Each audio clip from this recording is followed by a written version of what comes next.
আসসালামু আলাইকুম বন্ধুরা, সবাই কেমন আছেন? আজকে নিয়ে এসেছি খুবই সুস্বাদু একটি রান্না। মুরগি কিন্তু আমরা সবাই কম বেশি রান্না করতে পারি, কিন্তু এটা অন্যরকম, সেজন্য তুলে ধরলাম আপনাদের জন্য। মটরশুঁটি আর নতুন আলু একসাথে করে এভাবে শুকনো শুকনো একটু হালকা হালকা ঝোল থাকবে।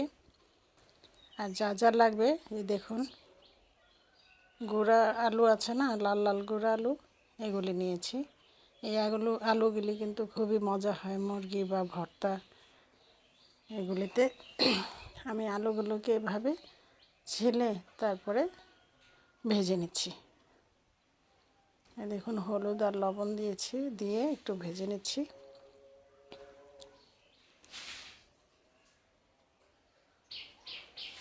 এভাবে ভালো করে ভাজতে হবে, লাল লাল করে। তারপর দিয়ে দিলাম মুরগিগুলিও আমি ভালো করে ভেজে নিতে হবে। সব জায়গায় কিন্তু এই মটরশুঁটি দিয়ে মুরগি দিয়ে খায় না, যারা না খায় বা না চিনে তাদের জন্য বিশেষ করে এই রান্নাটা। এটা কিন্তু খুবই সুস্বাদু হয়।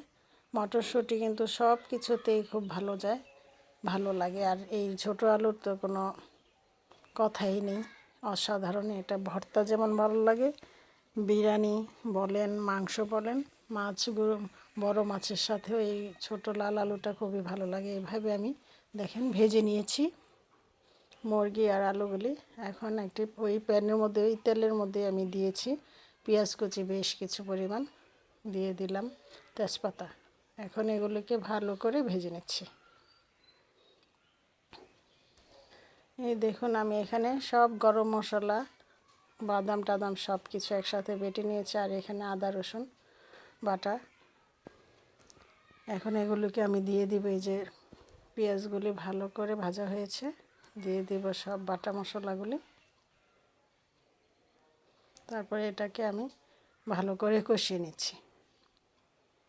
গরম মশলা, বাদাম বাটা আর আদা রসুন পেস্ট দিয়েছি। আর এখন দিয়ে দিচ্ছি হলুদ, মরিচ, ধনিয়া গুঁড়া আর জিরা গুঁড়া। কাঁচা মশলাগুলি কিন্তু আপনারা সবসময় ভালো করে ভেজে নেবেন। ভালো করে কষালে কাঁচা গন্ধটা আর থাকে না। স্বাদ মতো লবণ দিয়ে দিলাম, দিয়ে আবার ভালো করে কষিয়ে নিচ্ছি। কারণ আদা রসুনের একটা গন্ধ আছে, সেই জন্য আগেই এটাকে ভেজে তারপরে আবার গুঁড়ো মশলাগুলি দিয়ে একটু পানি দিয়ে আবার ভেজে নেব, যাতে মশলাগুলি না পুড়ে যায়।